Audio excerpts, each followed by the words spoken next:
Good evening everyone, this is Hariom. Welcome my YouTube channel SS Tiwari institute. तो आज हम पढ़ने वाले हैं एचसीएफ। ऐसे बोले तो हाईएस्ट कॉमन फैक्टर, या हिंदी बोले तो महत्तम समापवर्तक। ठीक है ना।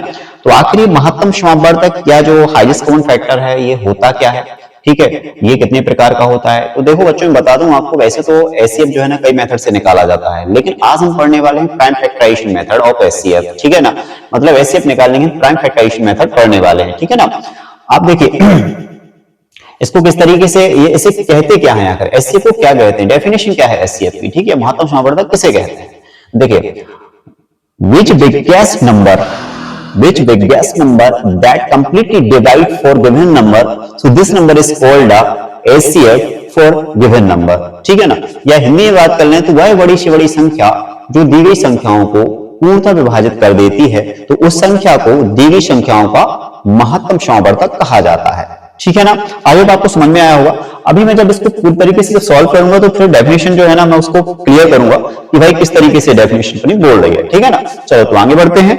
तो सबसे पहले मैंने प्रीवियस वीडियो में आपको पढ़ाया था कि भाई एलसीएम, जब मैं पढ़ा रहा था तो मैंने आपको बताया था प्राइम फैक्टराइजेशन मेथड से मैंने एलसीएम पढ़ाया था आपको। ठीक है, लघुत्तम समापवर्तक पढ़ाया था।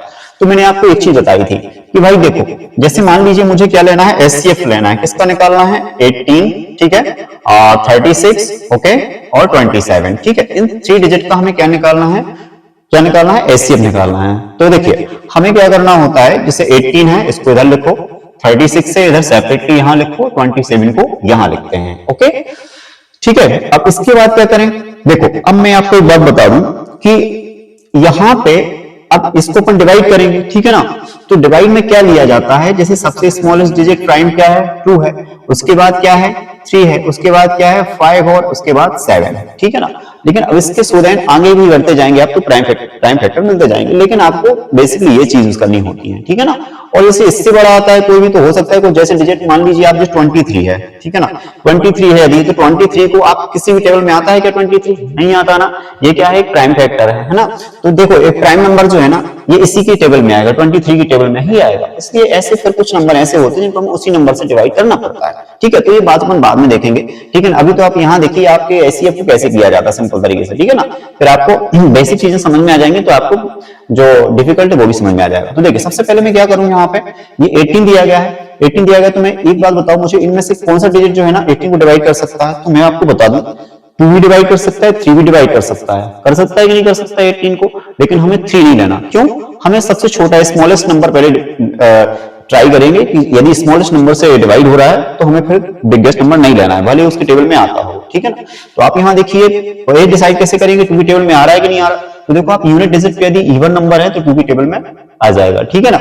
यदि यूनिट डिजिट पे यदि ऑड नंबर है तो भाई इससे चेक करेंगे आप ऑड नंबर से। ठीक है, तो देखिए 2 से डिवाइड करें अपन, 2 का टेबल पढ़ो, 9 टाइम 2 9 जा 18 होता है। फिर 3 से डिवाइड करो इसको, 3 3 जा 9, पूरा कंप्लीटली डिवाइड होना चाहिए भाई। ठीक है ना, कोई रिमाइंडर नहीं बचना चाहिए। ठीक है, 3 1 जा 3, ये डिवाइड हो गया भाई इससे। ठीक है, 2 9 जा 18, 3 3 जा 9, 3 1 जा 3, 18 पूरा कंप्लीट डिवाइड हो गया। ये हमें कब तक करना है, जब तक लास्ट में 1 ना आ जाए। ठीक है ना। चलो अब इसको डिवाइड करें। अब देखो यहाँ पे क्या है, यहाँ पे भी इवन नंबर यूनिट प्लेस पे, तो हम किसको सिलेक्ट करें, 2 से भी जा सकता है इसमें, 3 से भी जा सकता है, लेकिन हम किसको सिलेक्ट करेंगे, स्मॉलेस्ट डिजिट। जब तक स्मॉलेस्ट डिजिट से डिवाइड होता जा रहा है तब तक करते जाएंगे, एंड देन अगेन अपन नेक्स्ट वाला डिजिट ऐड करेंगे। ठीक है ना। 2 से करें इसको, 2 1 जा 2, ठीक है ना। अब यहाँ 2 1 जा 2, 1 टाइम गया 3 था, तो अब बचा कितना 1, जो किसके साथ चला जाएगा 6 के पास, तो ये 16 हो जाएगा, 2 8 जा 16 हो जाएगा। ओके, चलो अब 2 9 जा 18, ओके, फिर बाद में 3 3 जा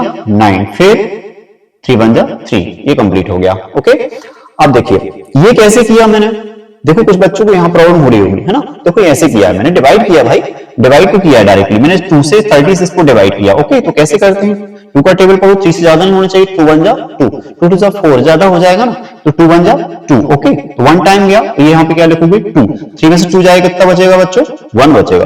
फिर 6 को क्या कर लेंगे, यहाँ पे लिख लेंगे ऐसे कॉपी करके, 2 8 जा 16, कितने टाइम गया 8 टाइम गया, बस ऐसे क्रॉस कर दोगे इसको। ये जो 18 आता है वो अपन कहाँ लिखते हैं, यहाँ लिखते हैं। ठीक है, यदि आपसे डायरेक्टली यहाँ डिवाइड करते नहीं बन रहा है तो इस तरीके से आप कहीं भी रकम कर सकते हैं आप। ओके, आई होप आपको समझ में आया हो। ठीक है, चलो अब नेक्स्ट डिजिट पे चलते हैं, 27 है, तो 27 के लिए अपन किससे डिवाइड करें, 2 की टेबल में आएगा क्या है, नहीं आएगा, ठीक है ना, क्योंकि ये क्या है, ऑड नंबर है, so that is not complete divided by 2। Okay, ये किस कौन डिवाइड करेगा, 3 डिवाइड करेगा इसको, ठीक है, 3 से 3 टेबल में आता ना, 3 9 जा 27, ओके, ठीक है, फिर 3 3 जा 9, ओके, फिर 3 1 जा 3, ठीक है। देखो ये हमारा क्या हो गया, हमने सबको कंप्लीट डिवाइड कर लिया। ओके, आई होप आपको समझ में आ रहा होगा, ठीक है। चलो इसके बाद क्या लिखें, अब ऐसे लिखेंगे अपन, 18 को इधर लिखो, 36 को इधर लिखो और 27 को इधर लिखो। ओके, चलो अब इसके फैक्टर लिखते हैं, प्राइम फैक्टर जो है, जैसे इसके कौन कौन से फैक्टर हैं, 2 मल्टीप्लाई 3 मल्टीप्लाई 3। चलो इसके कौन कौन से फैक्टर हैं, 2 मल्टीप्लाई 2 मल्टीप्लाई 3 मल्टीप्लाई 3। ओके, इसके कौन कौन से फैक्टर हैं, 3 मल्टीप्लाई 3 मल्टीप्लाई 3, ठीक है।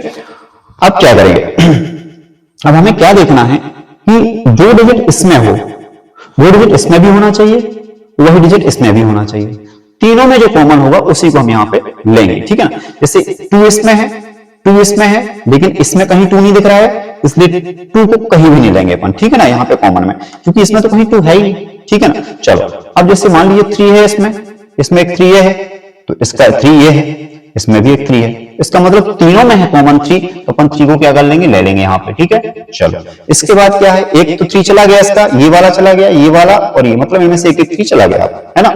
अब क्या करेंगे, इसमें 1 3 है और इसमें 1 3 है और इसमें भी 1 3 है, मतलब तीनों में एक बार फिर से 3 कॉमन आ रहा है, तो ये 3 ले रहे हैं, ठीक है ना। अब देखिए, लेकिन अब इसमें अब देखो ये हो गया अपना 2 का तो आ ही नहीं रहा है, ठीक है, इसमें 3 डिजिट थे, है ना। अब चूंकि इसमें क्या है कि इसमें 2 जो है ही नहीं, है ना, तो अपना टोटल कितना आ गया, कॉमन कितना आया, 3 और 3, यानी कि इसको मल्टीप्लाई करेंगे तो कितना आ जाएगा, 9, ठीक है। तो हमारा एचसीएफ क्या कहलाएगा, 9 कहलाएगा, यानी अपन देखें तो 18 और 36 एंड 27 का जो एचसीएफ होगा वो क्या हो जाएगा, 9 हो जाएगा। ओके, आई होप आपको समझ में आया होगा, क्या आ गया, 9 आ गया, ठीक है ना। यहाँ पे थोड़ा सा ध्यान से देखिए, ऐसा नहीं करना आपकी 2 इसमें है, अब इसमें नहीं है तो भी तुम 2 लिख दो यहाँ पे, है ना, ऐसा नहीं होता। जो चीज यहाँ है, जो चीज यहाँ है वो चीज इसमें भी होनी चाहिए, तभी आप इसको कॉमन ले सकते हैं, ठीक है ना। जो चीज यहाँ है, जैसे 3 है यहाँ पे 3 है, यहाँ पे 3 है, तो हमने इस 3 को कॉमन ले लिया, फिर यहाँ पे 3 है, यहाँ पे 3 है, यहाँ पे कॉमन ले लिया, ठीक है। अब इसके बाद कॉमन नहीं मिल रहा है हमको,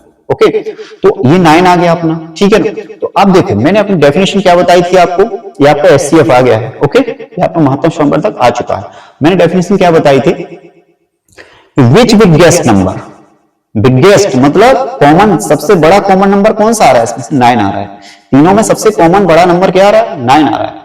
तो विच बिगेस्ट नंबर ये है, विच बिगेस्ट नंबर दैट, जो complete divide for given number, यानी कि ये नंबर जो है ना इसको भी डिवाइड करेगा, इसको भी डिवाइड करेगा, इसको भी डिवाइड करेगा कंप्लीटली, ठीक है ना। यानी 9 2 18, 9 4 36, 9 3 27, यानी कि ये जो है ना क्या कर रहा है, तीनों को डिवाइड कर रहा है गिवन नंबर, यानी which biggest number that complete divide for given number, so this number is called the HCF for given number. वह बड़ी से बड़ी संख्या जो दी गई संख्याओं को पूर्णतः विभाजित कर दे, तो उस संख्या को, इन संख्याओं का क्या बोलते हैं, महत्तम समावर्तक कहते हैं, ठीक है ना।